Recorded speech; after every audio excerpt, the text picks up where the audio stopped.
السلام عليكم، ازيكم؟ عاملين ايه؟ تكونوا بخير. اللهم صل وسلم وزد وبارك على محمد. اللفت طبعا بنستناه من الموسم بتاعه وبنحبه جدا. تعالوا لكم على الطريقه. ما جبت بنجرايه قطعتها كده زي ما انتم شايفين مكعبات. هنزل عليها بمعلقتين ملح، ان كان ملح عادي او ملح خشن، بس يفضل ملح خشن يعني. ونزلت بمعلقه سكر عشان يفضل مقرمش لحد اخر واحده. انا استخدمت ملح هيمالايا، ممكن تجيبوا الملح الخشن ده وتطحنوه وتستخدموه، هيدي نتيجة افضل من الملح الابيض العادي.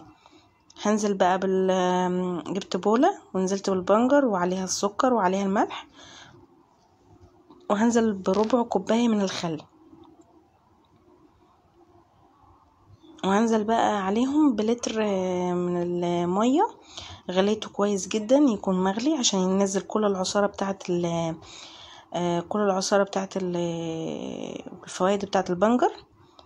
واقلب السكر والخل كله مع بعض وهسيبه على جنب كده. دي السوائل اللي احنا خلصناها. هسيبها بقى العصارة كلها تنزل بتاعت البنجر، وهسيب المية كمان تهدى خالص. احنا عاوزينها مية تكون دافية فترة شوية، ما تكونش سخنة، عشان المخلل بتاعنا ما يبصش ويفضل مقرمش لحد اخر واحدة انت هتعمليها، على حسب كمان الكمية اللي انت عاوزاها. البنجرايه احنا مش هنحطها في المخلل، احنا بس عاوزين العصارة بتاعتها بس. طبعا اللفت انا كنت غسلاه ونقعته ربع ساعة، وبعد كده لحد ما يطلع الطينة بتاعته اللي فيه وكل حاجة، وهبتدي بقى اغسله كويس وانضفه، وحطيته في مصفى عشان عايزة يعني ايه ما يكونش فيه مية خالص، عشان اعرف اقطعه كويس. بصوا حتى العروش بتاعتها هنستخدمها وهنحطها في المخلل، بيبقى طعمها حلو. هبتدي اجيب بقى بلانشة، وهحط بقى اقطع اللفت طبعا على حسب التقطيع اللي انت بتحبيها. انا عارفين القطعه بتاعت اللفت والجزر وكده كانت عندي، فقطعت بيها. هبتدي اقطع بيها،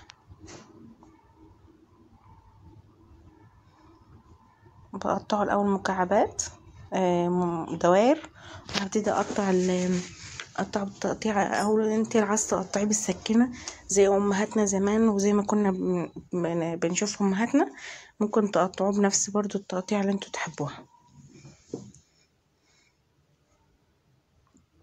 شايفين الشكل بيكون حتى شكله حلو كده وجميل، لكن يعني احلى من الجاهز كمان هيطلع معاكي.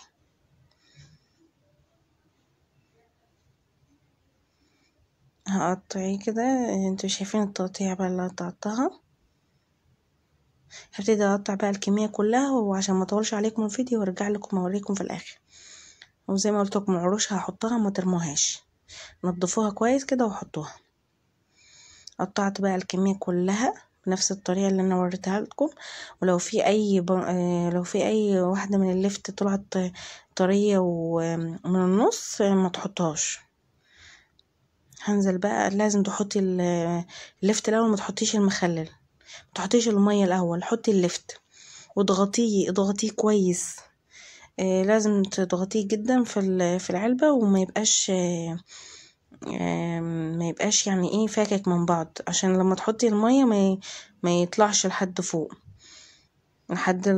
وتلاقي المية كلها تحت ما فيهاش مخلل وكده. هنزل بقى بالكمية المية كلها. هبتدي بقى اغطيه كمان عشان ما يدخلش فيه اي هوا. بصي انت، انا عملته الساعة مثلا 8، عملته 8 بالليل، وهحطه بقى مقلوب. يعني جبت اهي البولة، هحط، شايفين بقى المية، هبتدي اقلبها، احط مقلوب بنفس الوضع لحد تاني يوم في الساعة 8 بالليل. عملته 8 بالليل، تاني يوم 8 بالليل رحت عدلته تاني يومين بالظبط. هتاكلي منه احلى مخلل اللفت هيطلع معاكي. ده انا كنت عاملاه قبليها بفترة، يعني هو بيقعد 3 ايام بالظبط وتاكلي منه. يا رب يكون الفيديو عجبكم. اشتركوا في القناه وفعلوا زر الجرس، ان شاء الله تلاقوا اعمل لكم فيديوهات كتير باذن الله. المخلل كان تحفه جدا يا جماعه، جربوه. مكونات بسيطه واحنا بنحب اصلا اللفت، بيبقى حلو خالص مع الاكلات كلها. والسلام عليكم ورحمه الله وبركاته.